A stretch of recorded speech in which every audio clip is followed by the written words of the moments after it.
Hello everybody, welcome to That's Football. I'm Mark Goldbridge with the latest football news, and I want you to get involved in this because it's important. You know, every single summer we're all excited about a here we go from Fabrizio Romano and a bit of transfer news.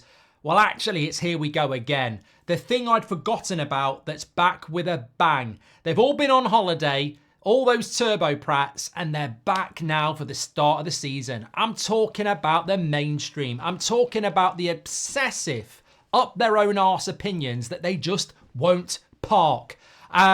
What are your thoughts on the mainstream in general? There was a very interesting clip from Simon Jordan I saw yesterday about Sky Sports News, which I'm going to talk about in a moment, which I would class as hypocrisy, as he tried to dismantle Sky Sport News as irrelevant, the last place you go for news, virtue signalling, etc.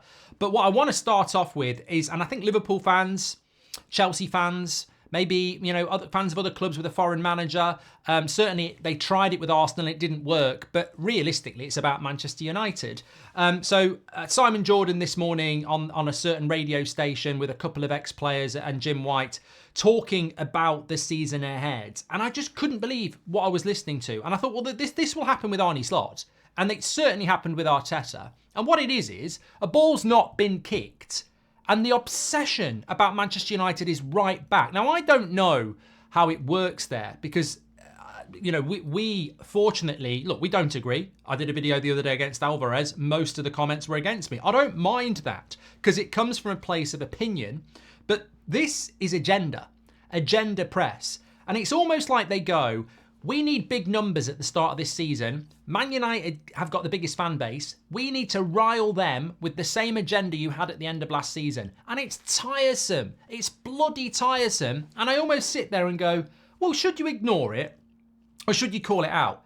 And they spend, you know, 10, 15 clips a day, tweets, everything, slagging off my football club, and they'll do it to yours. And I'm like, well, we've got a community. Let's have it. Because what I heard this morning, and it will happen to Slot, and it will happen to Arteta, was stuff like Ten Hag gets on my nerves with these lies about United playing a certain brand of football and, you know, him being all positive. And they actually sat there with a list of stuff. And I felt like, I can't believe Simon Jordan had the audacity to take a pop at Sky. And he basically said this about Sky, right?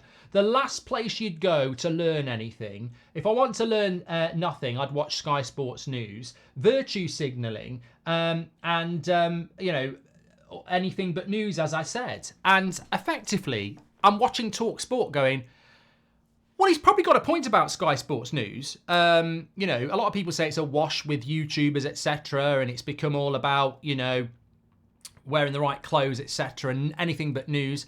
I sort of get that. But then Simon Jordan says that about Sky Sports News. Then I'm listening to him on this show this morning with people talking absolute nonsense, obsessing over my football club.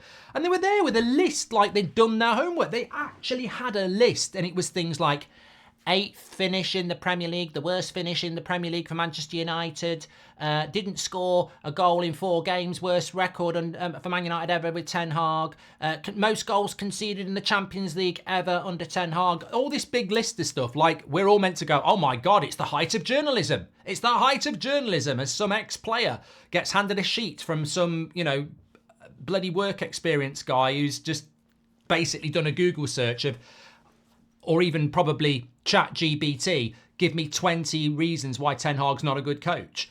We'll read that out on national radio. And then Simon Jordan's popping on with his anti-Ten Hag thing. And I'm like, you don't support Manchester United. Why are you so obsessed about my club and my manager?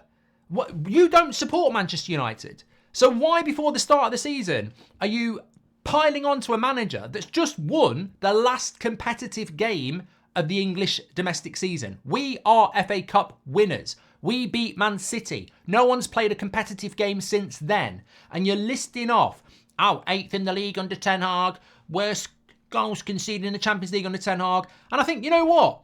We finished 8th in the league, 60 points, with Eddie Howe, who was also on 60 points.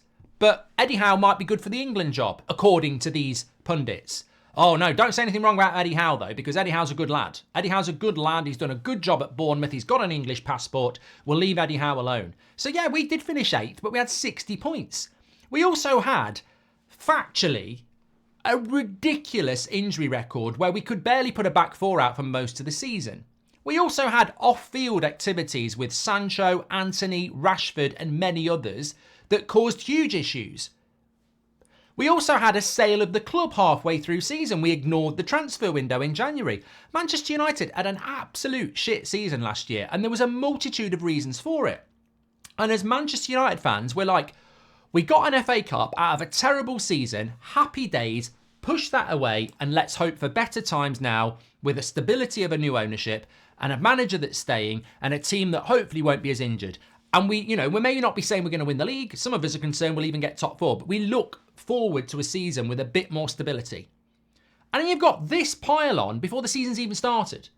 The agenda press. And it makes me think, well, they tried this with Arteta. Arteta was a nobody. Remember Piers Morgan and all that lot? You could probably go back and find the videos from Jordan and everyone else.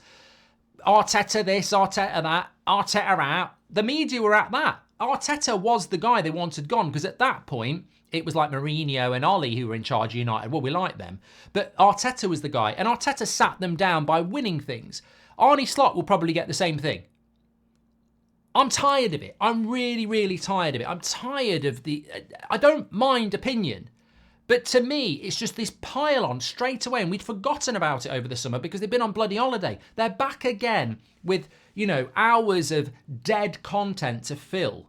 So they fill it with total and utter agenda obsession about the same things. I mean, it's like pick up from where we left off last season.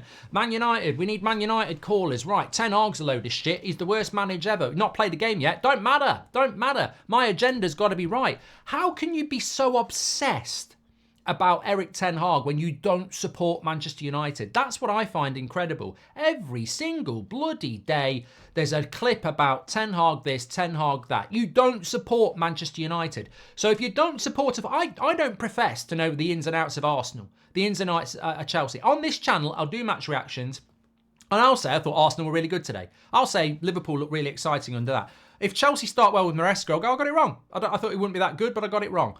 But when it comes to the mainstream, it's the same boring regurgitation year after year, and here we go again. And I'm like, you know what?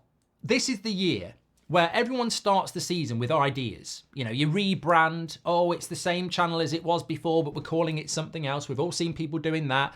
People try it as well. Oh, I'm going to start a channel. I'm going to start this. We're going to start this new show. And I just think, actually, what I'm going to do this year is I'm going to call these prats out, because ultimately I've played the game. We've all played the game. We know why you do it. Do you even believe your own shit? Like, it literally is agenda driven to get mugs to call in or react. And ultimately I'm probably the mug reacting, aren't I? But I tell you what, we've got a big community and we can react in another way. You know what? I thought what Simon Jordan said about Sky was quite interesting. That it's, the last place you go for news. It is just about, it is, we're on YouTube, but it is a wash with YouTubers. And I think the mistake that Sky have made is that it's just I turn it on and I go, I don't know who you are. I don't know who you are. I don't know who you are. I don't know who you are. I'm not familiar with you. And actually, you do come across as someone who's got a YouTube channel, but it's not that big. And fair play to them for actually getting on there. Well done. But, I liked Sky Sports News for things like, Soccer Saturday with Jeff Stelling, and that panel was good fun. Good fun. Maybe it was of its day, but it was good fun. The mainstream is struggling. I'm not here to solve the problems of the mainstream, even though I probably could, and many of you could as well. What they choose to do is up to them. But don't go attacking Sky Sports News for being irrelevant and the last place to go and get news, and then the very next day just sit there putting out clips about why Eric Ten Hag's a bad manager and why you don't think he's a good coach, and listing off poorly ChatGPT generated stats that don't take into account the very real stats that Manchester United fans know. Manchester United fan, if a Man United fan wants Ten Hag out, or an Arsenal fan wants Arteta out, or a Chelsea fan wants Maresca out, there is a level of credibility to that because it's your football club and you consume it every single day. I'm tired of these prats just shouting their agenda of nonsense to try and be proved right. And I'm not putting up with it this season. I'm just not. I'm going to call it out. I don't know about you, but that's my 2 pennies worth. I'd forgotten about it. They're back with a bang, and ultimately, I think they're full of nonsense. And I tell you what about these people, having dipped my toe into this world a little bit over the last couple of years and decided it's not for me, it would have been for me if some of these gobby, opinionated people had actually had a pair and, done what many people said they should do, is actually sit down and have a debate, because they get sat down because they don't actually have anything to say other than let's try and come up with the most simpleton debate ever to the masses. And starting on Ten Hag before the season's even started about last season, which every Man United fan knows was mitigating, is just incredible to me. And I would say, well, why is Eddie Howe not getting that? Why is Eddie Howe not being spoken about like that? Because we all know why. Because Man United sells, and the obsession of Man United from people who don't support Man United is actually laughable. But it will happen with Arne Slot if he doesn't do well. Absolutely the same thing. They tried to do it with Arteta. Get your comments in below. I'd love to know what your thoughts are. And also, can I just, I will. Big shout out to the podcast, which is out today. You can go and give it a listen. Goldbridge Saves Football, and it's out on Spotify. It's a bit of a Premier League predictions show, and you can go and check that out. I'd appreciate that. I don't know why we haven't got the QR code. That's been moved out, but yeah, there we go. Thanks everyone. Take care. Get your comment. I want your comments on this. What are your thoughts on the mainstream, and can you stomach another year of this nonsense? Take care.